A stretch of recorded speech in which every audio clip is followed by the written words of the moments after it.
Alright, Jared, so so you're stuck around 175 and you feel like you can't compete the way you are practicing. Um,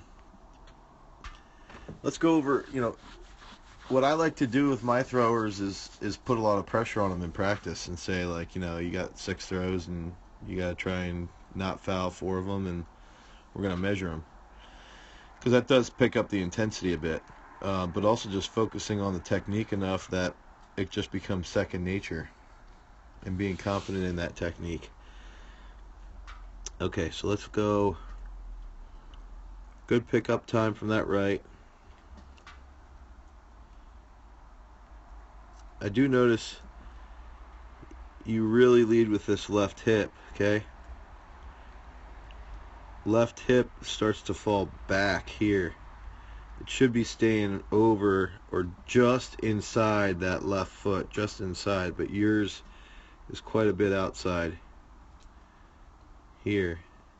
It should be rotating around and forward, not falling back in, which causes your right to rotate, over-rotate. You over-rotate your left knee a little bit, but you jump to that corner with the right because the left hip opened up too much.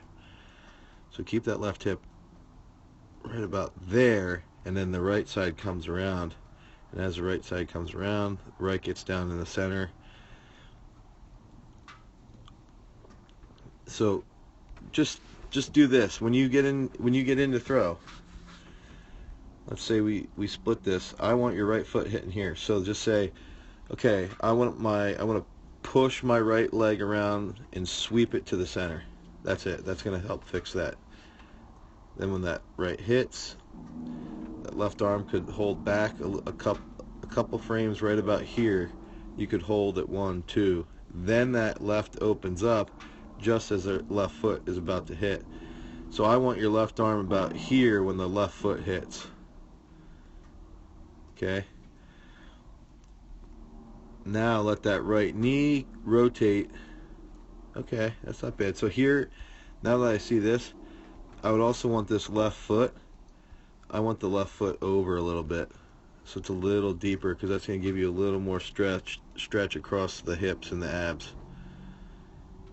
But as you rotate here, rotate out, stay on that left. Again, that left should be deeper into the circle and a little deeper behind you. And then you rotate past the left. Right shoulder should be past that left hip. Okay? But dude, this is, this just goes back to you're moving well. Just get that right down faster, right down sooner. About 6 inches over here. Lefts get a little bit deeper. Stay on that left longer. Practice like a Harding non-reverse. Dude, you can, and then put some pressure on yourself. Set up some mock meets, different weights. Dude, you could go 185, 200 feet for sure. The other thing is, though, I don't know what you're doing in training, so I don't know if your training is lame or not. That's why you should sign up for one of my online training programs. But you could go 200 feet, I believe.